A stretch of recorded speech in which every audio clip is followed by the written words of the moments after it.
Good morning, good evening, good night. Wherever you're listening from, we know the time zone challenge, and it's important for us to make that distinction, right? I'll be talking to a very important person who knows a lot about parenting, and he'll be giving us some tips as to how to be good parents. Right?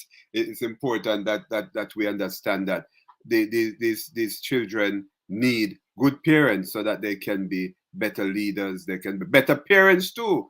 I just talked to a parenting coach who suggested that our adversities, that how we were affected in our childhood, would basically affect how we parent our children. My guest might want to talk a bit about that as well, but we are going to talk to Andy and see where he lies as it relates to parenting and good parenting. Let me let Andy in. Andy, how you doing, man? Hey, good to see you today. Good to see you too. How you pronounce your last name? Goldstrom.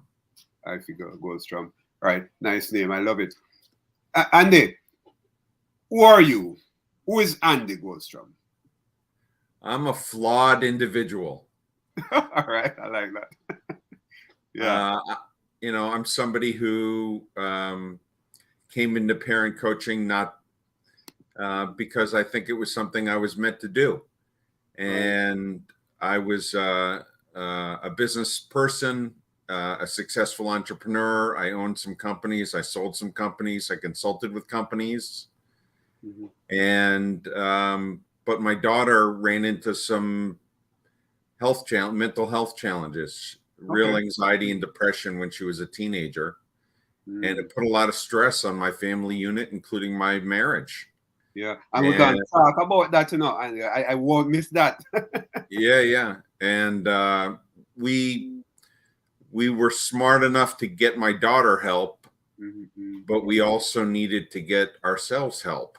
Right. And when we invested in a parent coach, it really changed our trajectory as a family and our communication. And when people realized what we were going through with our daughter, they started calling.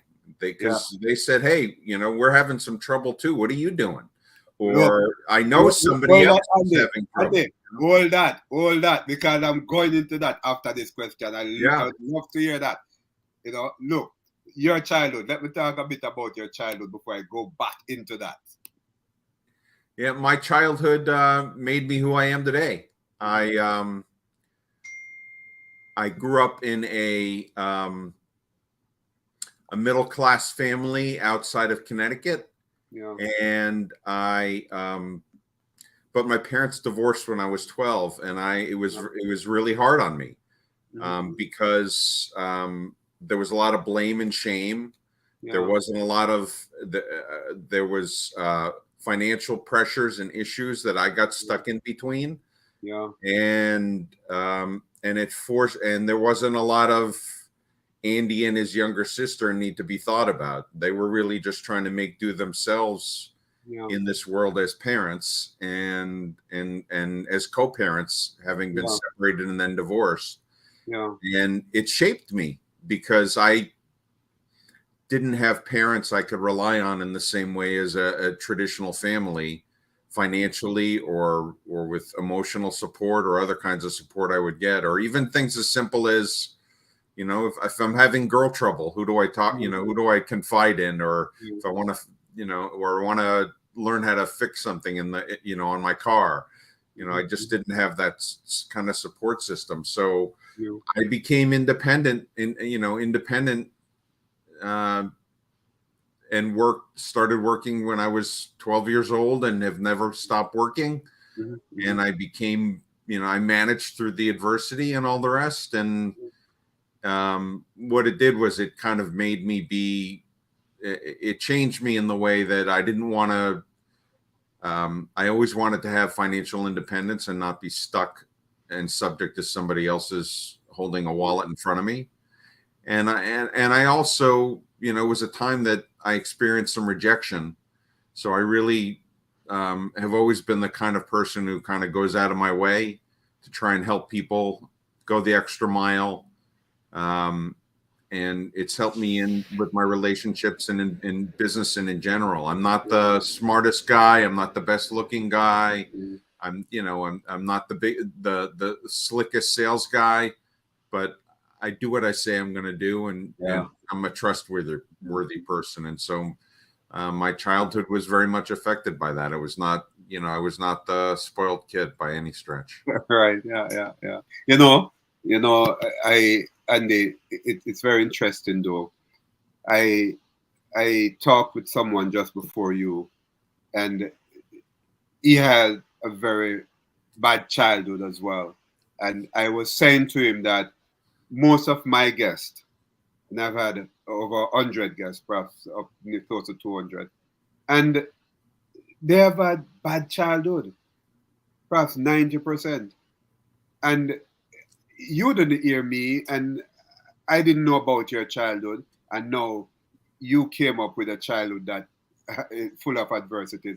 So I could say that most people in our age group, so to speak, like me, have had bad childhood as well, adversities. We have challenges in our childhood, and I'm going to talk with you about that later as we go into parenting. But I want you to talk about your daughter and what had gone on, and how that drives you into parenting seminars and so on, and helping others with being a good parent. Talk Sure. to me. Well, just to clarify, I don't look at my childhood as a bad childhood. Right. I look at it as I was challenged and had to face some adversity, and it might have been adversity that was maybe unjust or unfair, but there are a lot of children who have, unjust and unfair upbringings based upon the deck of cards that they're dealt. And fortunately for me, because I embraced it, and was able to make the best of it, it allowed me as an adult to face adversity more easily than some kids do today. Right. And so adversity isn't necessarily a bad thing. Stress isn't a bad thing, as long as it's not too overwhelming and you can handle it. But relating to my daughter, she she is in her 20s now. She was and remains a really cute kid. She's got reddish curly hair, a bright smile. She's got a nice personality, and she never met a stranger when she was younger. And I have memories of her when she was a kid where we were on vacation, where she, where she befriended people at a very young age when we were on vacation, and she had confidence for someone such a young age and an effervescence about her. But when she got into her teenage years, she started spiraling a little bit, and we got her tested and looked into different things, and it ended up that her short-term memory, based upon her brain development, was limited. So she had a hard time retaining things, retaining information in the same way that someone with a different kind of brain could. And so what did we do? We got her tutors. We worked with her to have some support at school through an IEP. We saw a psychiatrist so that she could get medicated for ADD. We got her, she was working with a therapist, and things over time did not get better. They only got worse. And it got to a point where, as parents, we got worried, and instead of kind of becoming more attuned to her needs and what she was going through, we locked down on her because we were fearful that she was going to do something that was unsafe. And so at that point, we were just totally disconnected with her. She wasn't leaving her room. She was being defiant. And ultimately, she was just trying to cope. She wasn't trying to be a bad kid. But we were able to find a solution for her, and it's called wilderness therapy and residential treatment. And for those who don't know what that is, it's a drastic step where you're giving your child a gift by sending them away for a period of time for advanced therapy. And they get removed from their current surroundings, and they're stress and what's stressing them out and what's not allowing them to function. And it gives them a reset button so they can kind of start over, and then they build their skills back up so that they can get better. And so she, if we hadn't come across that type of solution, she might not be here today, and we're very confident of that. It had gotten to that point. She still has some anxiety over things, but she has much better coping mechanisms. To be able to make it through this world. She lives with her boyfriend. She's working. So she's a positive contributing member to society at this point. Love that. As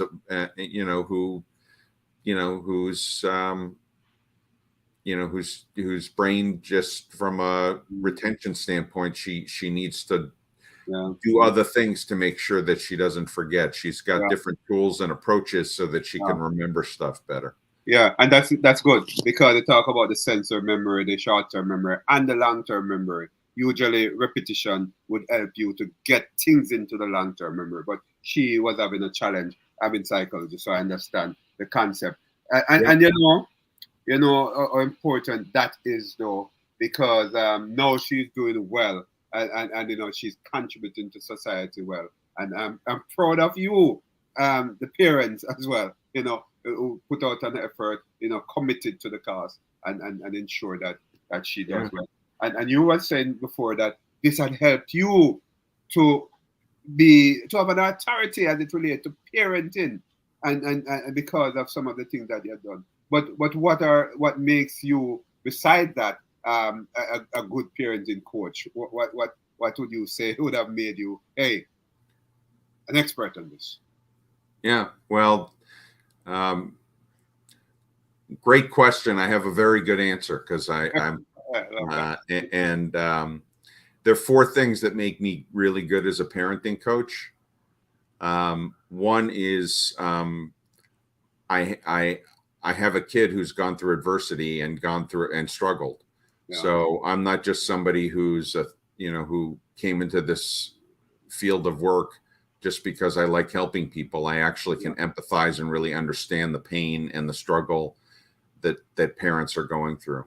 Second thing was, I invested in a parent coach and really benefited from it. So I know and believe in it wholeheartedly, and know that by providing good coaching services, it has a real impact on people's lives and families. Third thing is, I'm certified. I've gotten certified by 2 national organizations. So I was tested. I had classwork testing. I had to be able to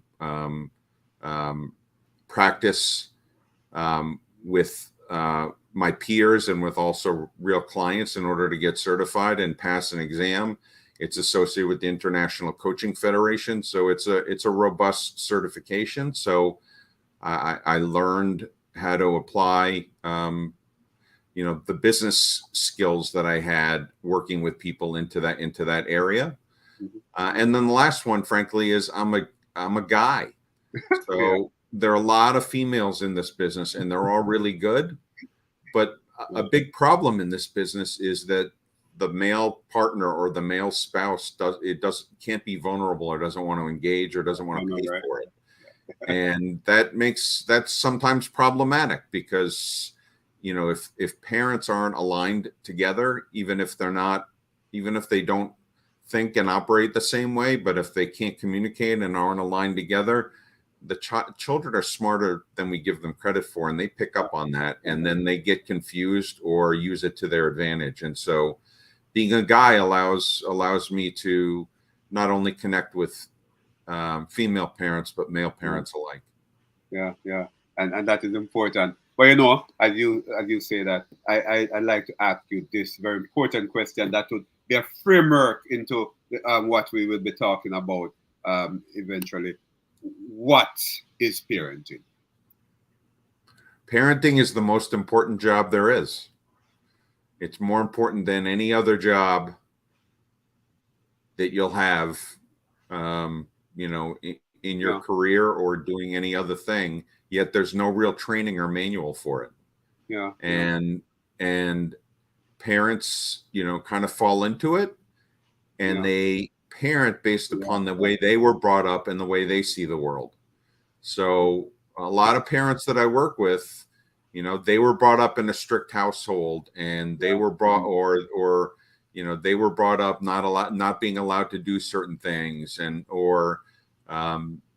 there were certain belief systems, religious or otherwise, that they were brought up with that they want to impose on their kids, and it might not be appropriate for their kids in this day and age, based upon what they want the journey that the kids want to take in life, and what the spouse thinks, and all the rest. And so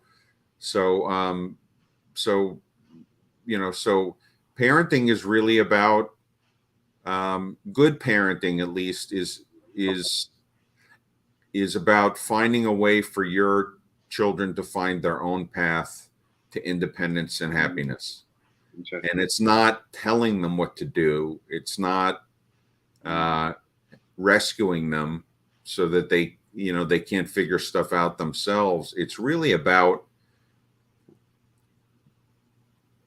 giving them a sense of control and giving them a sense of understanding, so that they can feel comfortable coming to you and not being judged. And what I mean by control is it doesn't mean that they have all the choices in the world and they can enjoy the benefits or the consequences. You can give them those choices, or you can let them come up with those choices and have a conversation around it. But then they get to make the choice. Right. And so, and I'll give an example. Just something as simple as something as simple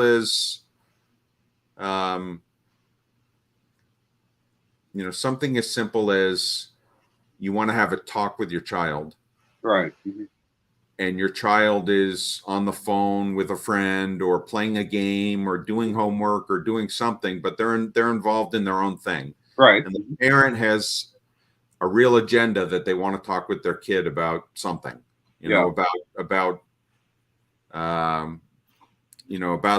the trip that they're taking next week, or something like that. They have to talk about it right now. And it's not respecting the kid or giving them any choice. So an example of giving a kid control is basically saying, we need to talk about preparing for your trip. I'm available now. If not, I'm available, next 10 minutes, at 6 o'clock tonight, which would work better for you. Right.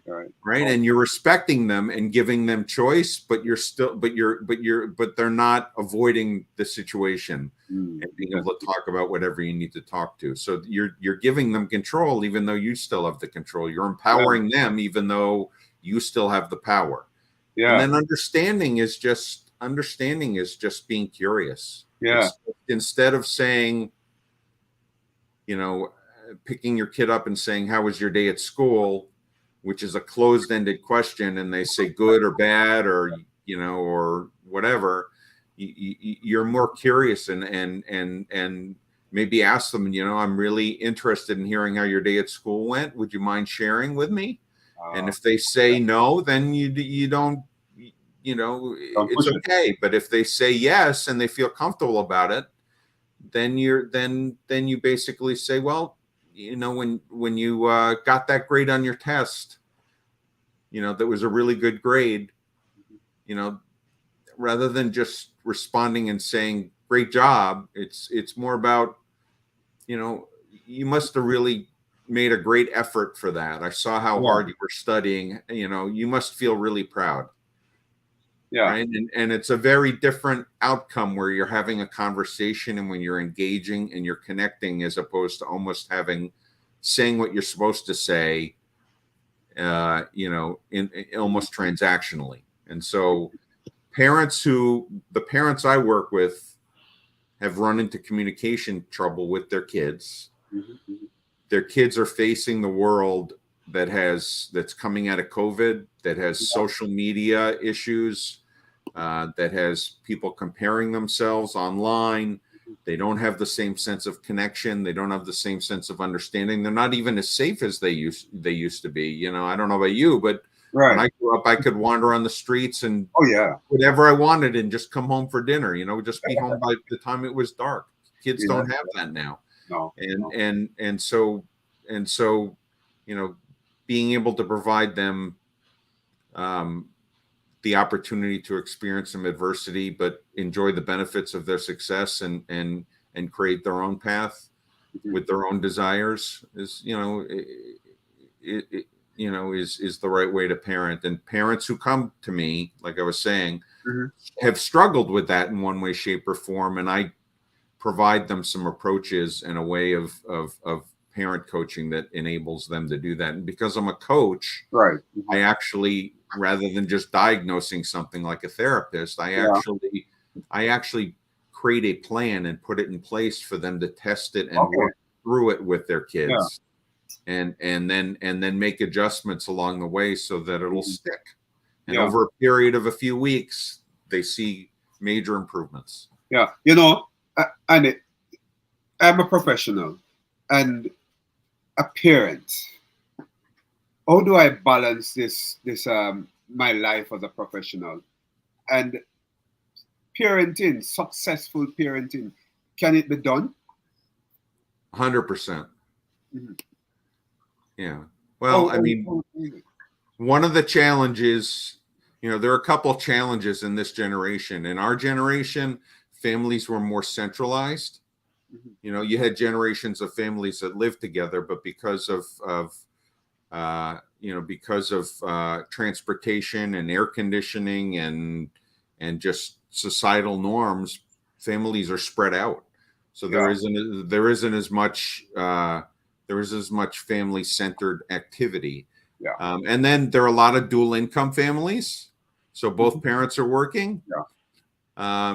You know, and only 55% of families have two parents in the same household. So 45% of parents are single parents or divorced parents or all the rest. So you're dealing with a lot.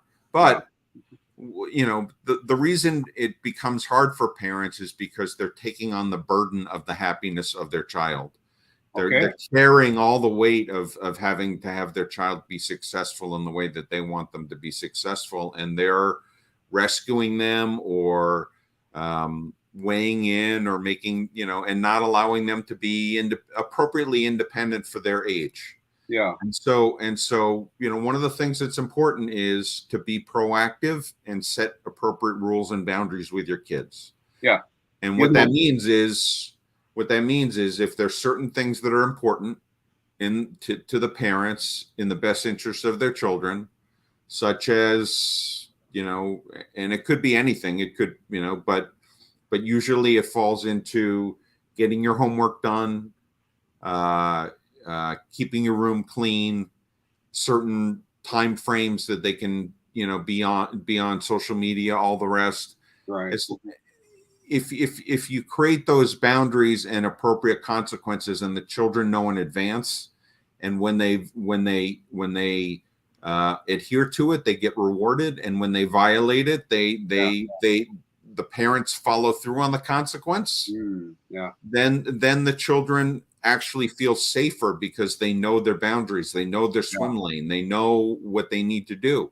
And when kids know what they need to do, they're more self-sufficient. When they're more self-sufficient, they don't need to be micromanaged. And when they can do that, parents can balance work and home much better. Oh, interesting. You know, it's like operant conditioning, as you talked about. But look, I did my dissertation on adaptive leadership in Jamaican high schools, and it's all about leading. As an educational leader, you will lead understanding the environment from which these children came, and it's important that you defined adversities for me earlier on, and the fact that it's not necessarily a bad childhood, but there are challenges that create, you know, some aspect of your life, of the child life being, you know, topsy-turvy, so to speak. But I'm saying this to say there are some children, especially in the Caribbean, that they have to take care of the smaller child. They have to take that smaller child to school before they, go to school. Perhaps the older siblings, and they become they become parents too without children. Is that how do we change that in society? What should parents start doing now if they are in that sort of parenting arrangement to change that? Yeah, well, there are different cultural norms, whether it's in the Caribbean or in other places where some of the siblings take care of their others, depending upon how many there are and what the circumstance is and how much money they have and all the rest. So, I can't, those norms are in the fabric of a culture, and those kids, because they're loved without judgment and are looked after, Yeah. tend to be fine. It's Yeah. right, and right, as long as they're loved without judgment and are looked Yeah. after, then and they're not abused or have parents who are just totally uninvolved, Mm-hmm. then they do okay. Clearly, there are things around the world and in various countries where, including the United States, where where the middle class is shrinking and the upper class and the lower class, the gap is widening. For various reasons. This isn't going to be a political discussion, but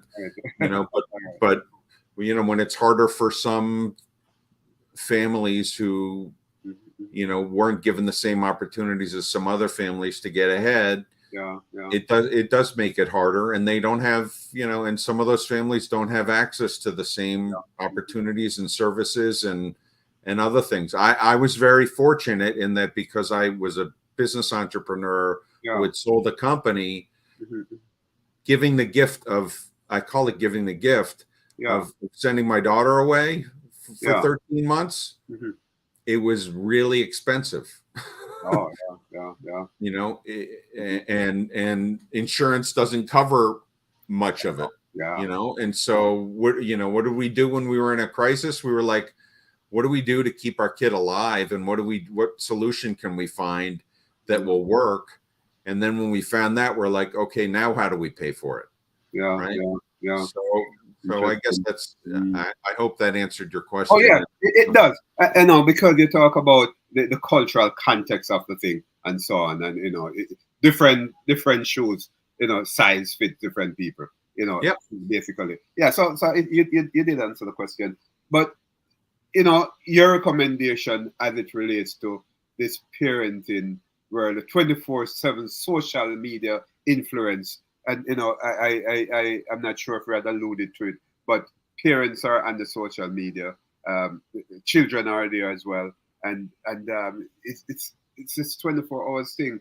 But how would you recommend, in terms of approaches, to parents in a world of 24/7 social media influence? Yeah, well, it's really hard. Let me tell you, because it's not going away. The landscape for these tech companies and frankly their incentive is to want to have people be on their platforms longer. And there's a new platform that Meta just came out with called Threads that's going to compete with Twitter. It's another platform to people to be stuck with. And I've heard stories about, how kids with suicidal ideation, because of the algorithms, they'll get information about suicidal things that aren't helpful to them. They're actually worse. It makes them feel worse about themselves and can actually lead to suicide. But that's what the algorithms do. Yeah. So so what can you do? You can't pretend that these things are going to go away. You can't pretend that they don't exist. But what you can do is create an environment in your household where you have a discussion around what's important that they need to get done.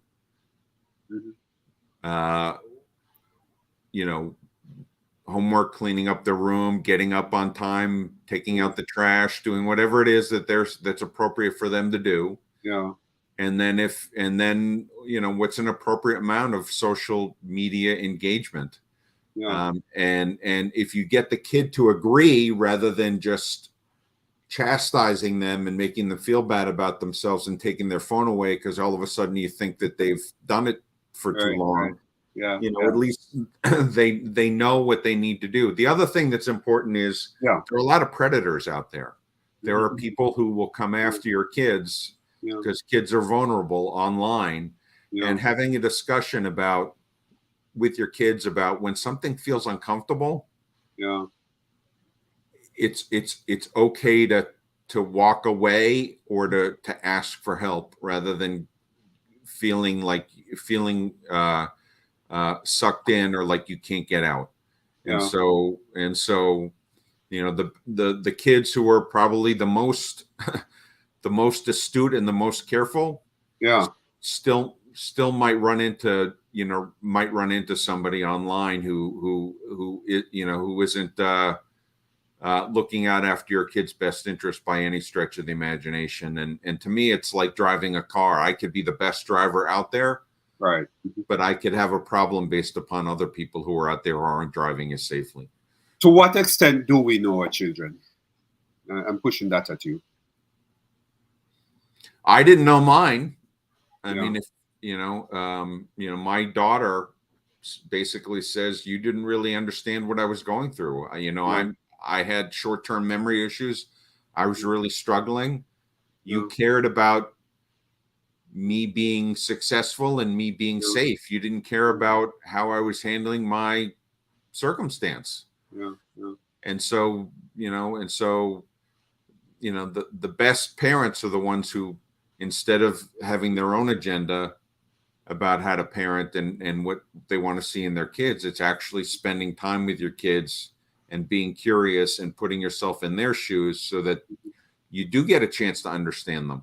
I have a lot of parents who come up to me and say, and I ask them when I engage with a parent, my first step is not to just start coaching them. It's actually to do an intake session because not unlike what you talked about with me at the beginning, their parents' childhoods, their traumas, their successes, their parenting, their relationships, they all kind of frame a picture in terms of how they want to approach things. And so when I'm able to review that with them, I can see how attuned they are to their kids and what they need to do to make changes. And a lot of it is just about changing, being willing to make that change.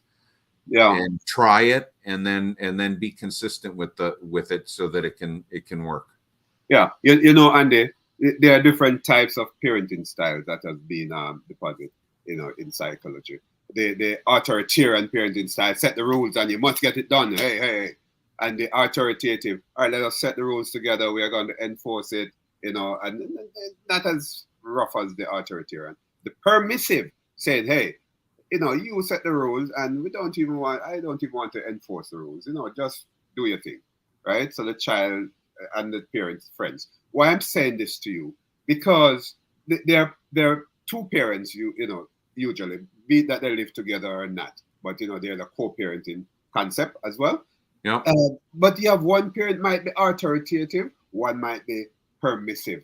And the question to you, how do we, how can one parent best align with his or her spouse to parent effectively? How can two parents become aligned to do this effectively? Yeah. Well, I'm very familiar with the model that you're talking about in terms of Right. parenting styles, and there's actually a fourth one, Yeah, yeah, yeah, yeah. uninvolved, right? An Yeah, I know that uninvolved one, right? parent that Yeah, that just that one out. doesn't enforce limits and is kind of stern and punitive. And so, Yeah. most it's been proven that the authoritative style that's demanding, so you Mhm. set boundaries and rules, Right, but also sensitive and responsive, right. is Yeah, the best parenting style, right? definitely. Yeah. And so, so and usually you don't have two parents who have that same style. Right. Sometimes you have sometimes neither parent has that style, and that's where they run into trouble.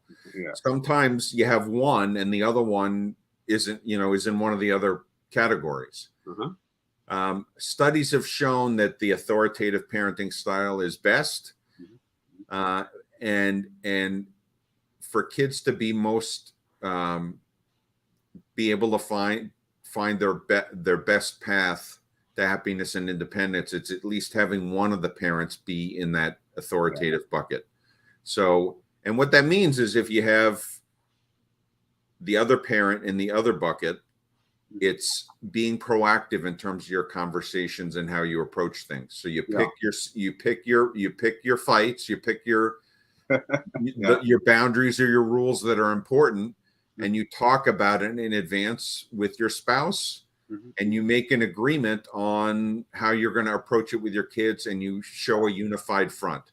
Now, some parents are not going to agree. They're not going to, because they have different parenting styles. But then what has to happen is you have to compromise, or, sometimes one parent has to yield to the other and Mhm. say, the next time there's something important to me, Yeah. I'm going to ask for your support on that.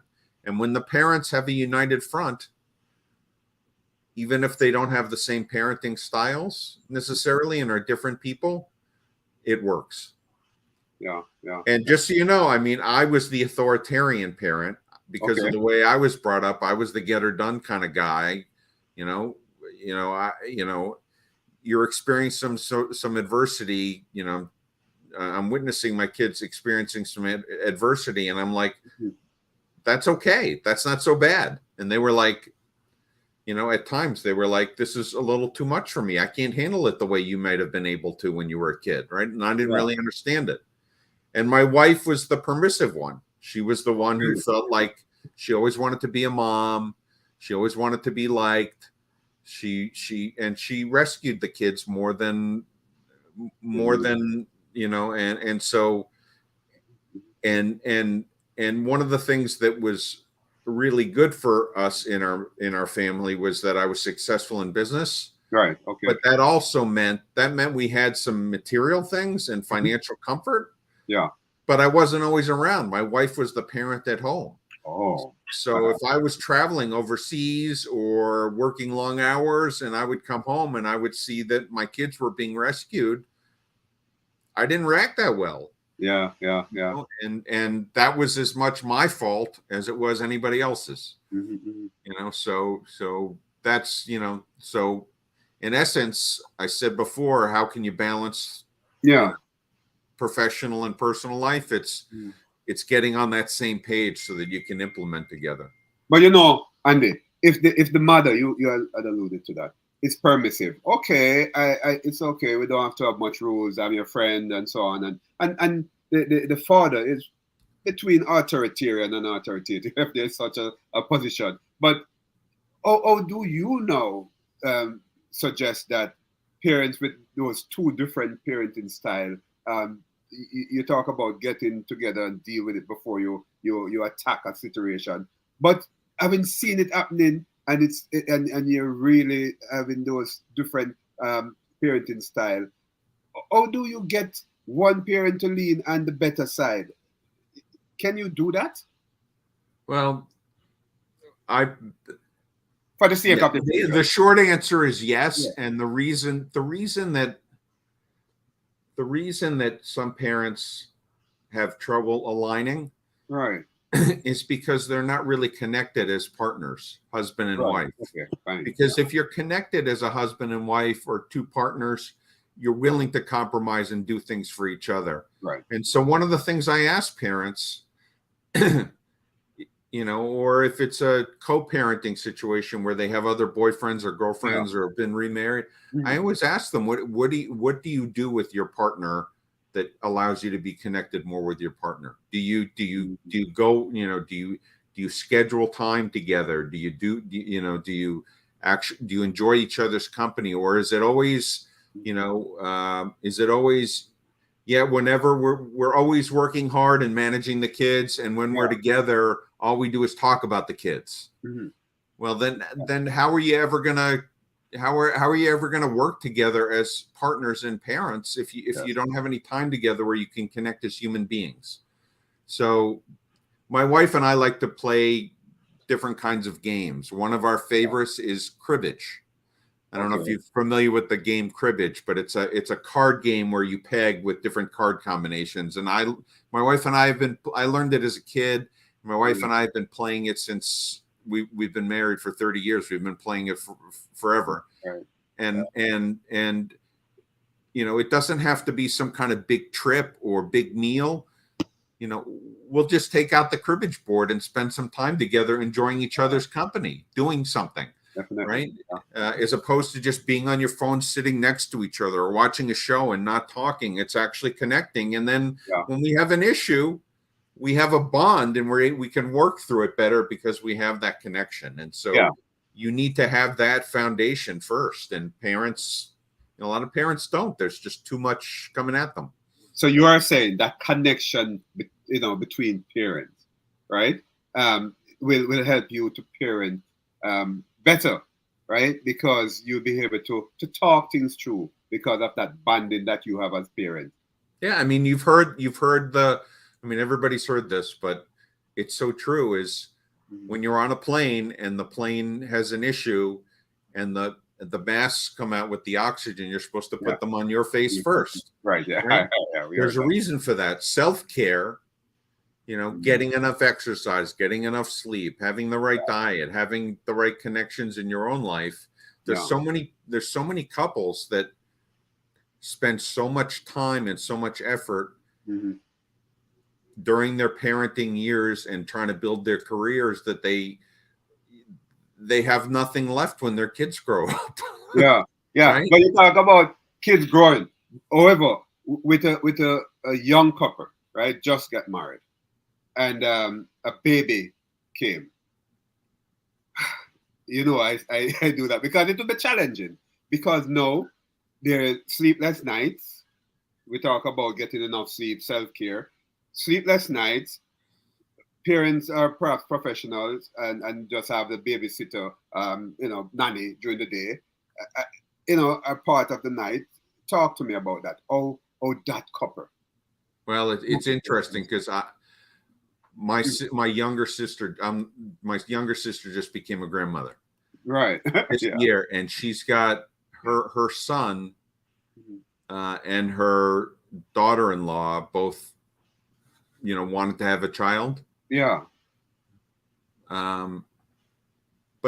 they weren't ready, right? But they wanted, but they were not because they weren't good people. It's just they were trying to, they weren't at a place in their lives where they really understood what parenting required. They didn't have the financial resources and all the rest. And they were lucky that my sister and my mother and other friends stepped in to help them. Yeah.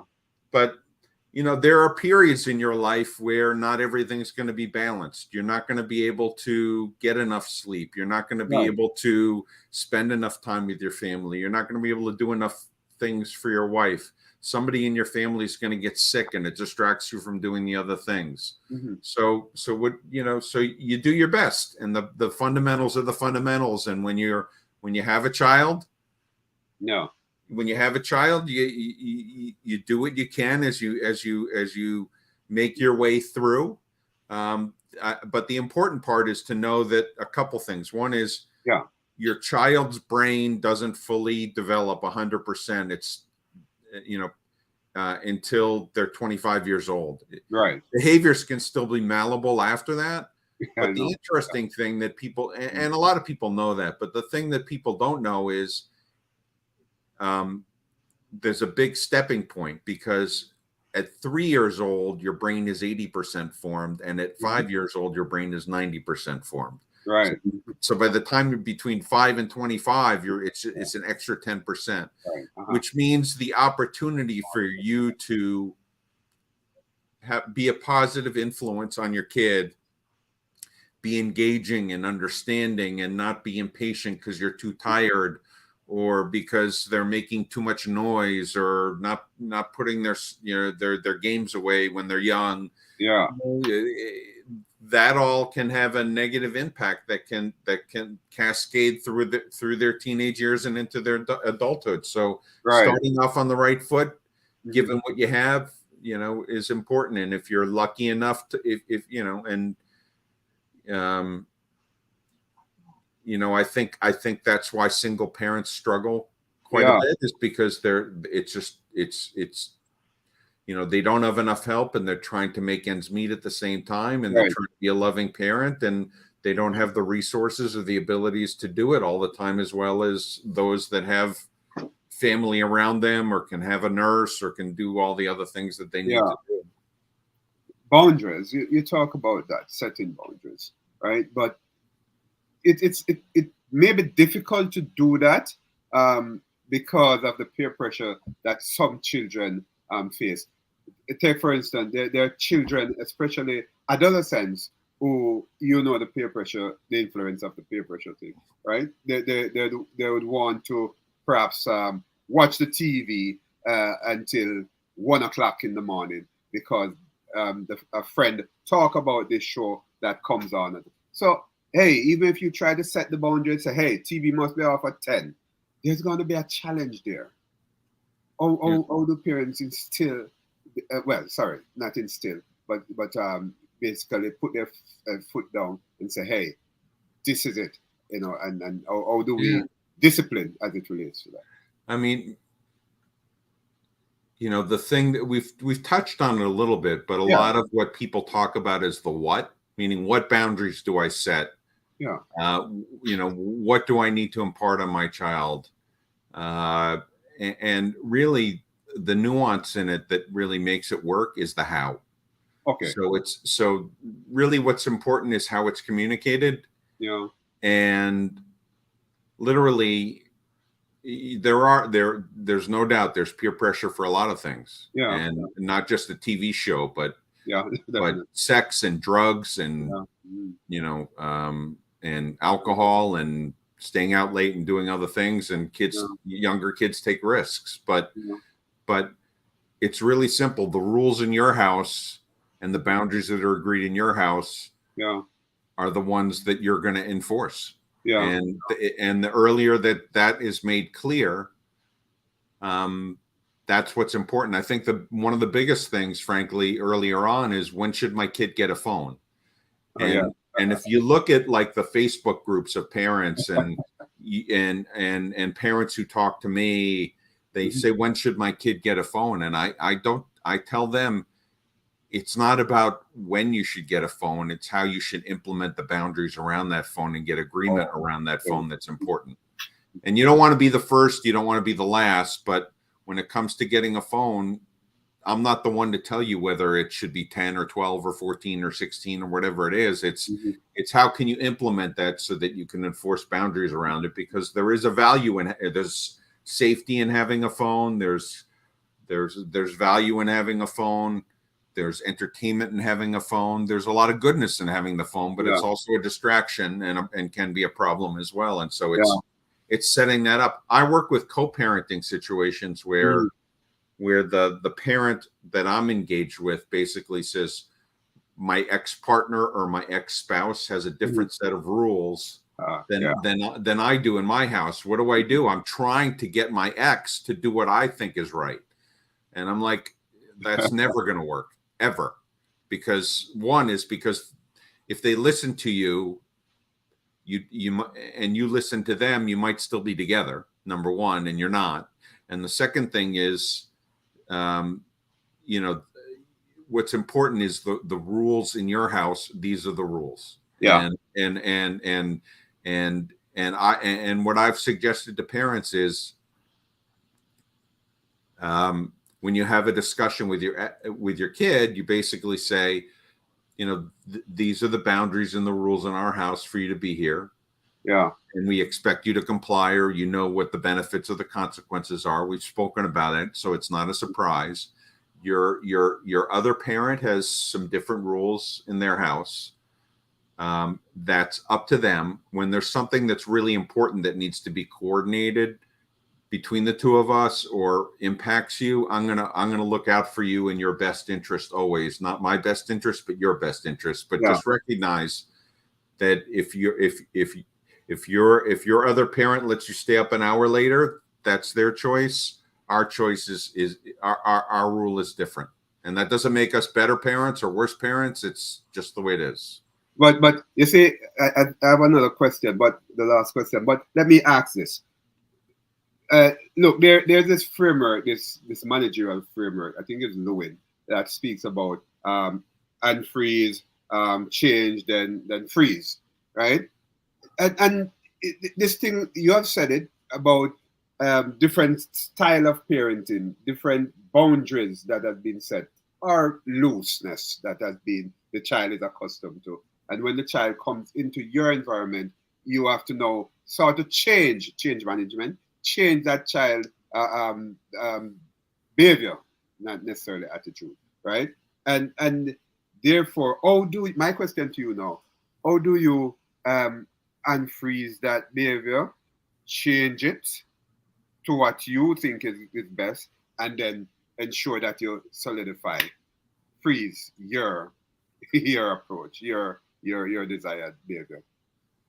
Well, I don't know if there's a simple answer to that question. I think I think you just have to be consistent so that your children understand the rules the rules or the boundaries or the benefits or the goodness that's in your household versus another household. And if you're consistent with it, the kids won't be confused. And if they're confused, then you talk to them about it, or you talk to the, or if there is an spouse, then you talk with them about it, because you're trying to look after the best interest of the child. And I always, what parents who have separated or are divorced, there tends to be a lot of blame and shame, just like I had when I was a kid with my parents. Yeah. But the way that I suggest you approach somebody who may not be parenting the way you want them to parent, or an outside influence on your kids that is creating some confusion or hardship on your kids, is just a simple,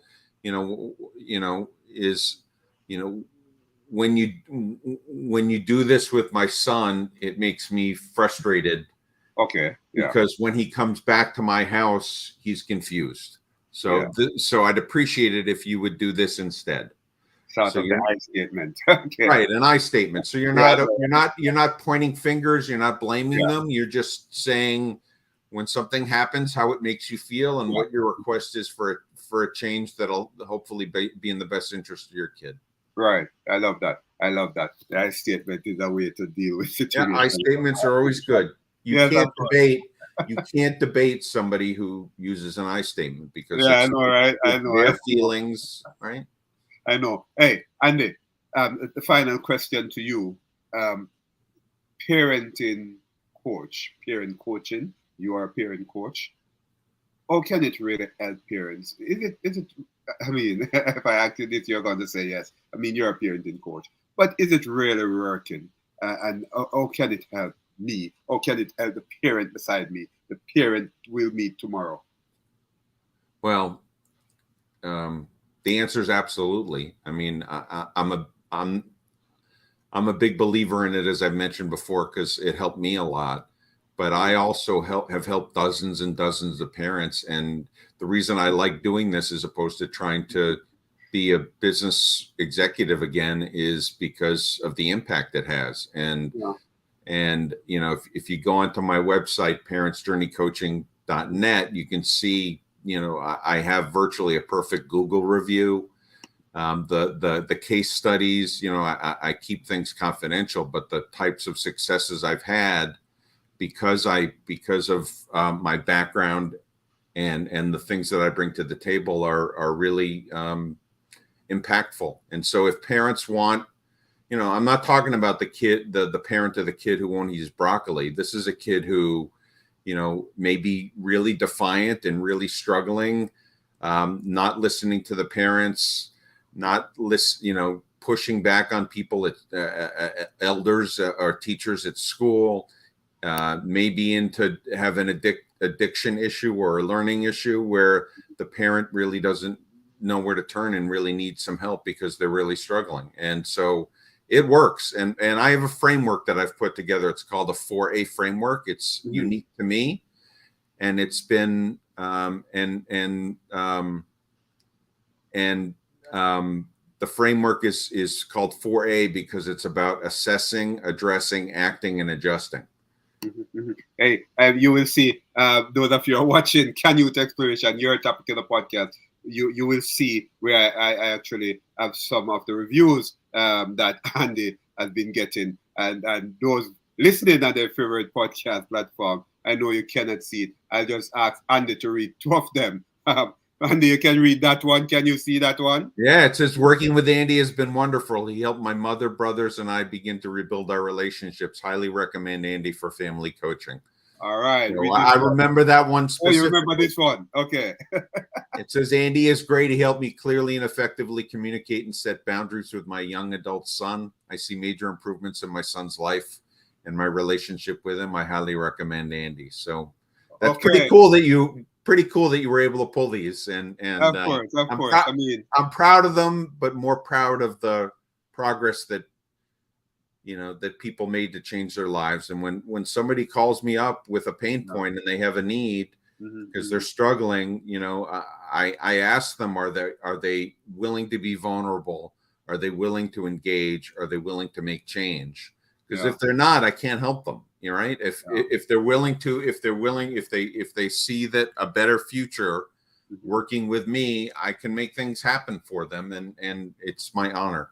Yeah, Andy, I'm sure that having done this interview, a lot more persons will come to see you, because I am sure, having talked with you, that you are a good coach and you're here to help them, as best as possible. I wish you all the best, Andy, and thanks for coming on Canyouth Exploration, your topic in the podcast. Yeah, thanks a lot. If I gave my website, parentsjourneycoaching.net. If you go to my website, you can sign up for a time for a free discovery call. And I got into this business not to just get new clients. I have enough contacts or understanding to be able to help anybody or just be an ear to somebody. And if certainly I can help you as a coach, we can talk about that too. But there's no pressure whatsoever. It's a free discovery call for anybody who's interested. All right. Thank you, Andy. Thank you. It's important that you contact Andy. You heard him. You saw the reviews. Those of you who are listening on your favorite podcast platform, you heard the reviews. Andy read them. I picked them out and Andy read them. So it's not, Andy praising himself, but others actually gave good reviews. So check him out now. In the description of this episode, you will see links that you can use to get in touch with Andy. His website, scrolling across the screen, really, parentsjourneycoaching.net. But you will also be able to click on it from the description of this episode. Thanks for watching. Thanks for listening. Canyouth Exploration, your topic in a podcast. We'll talk again. Goodbye.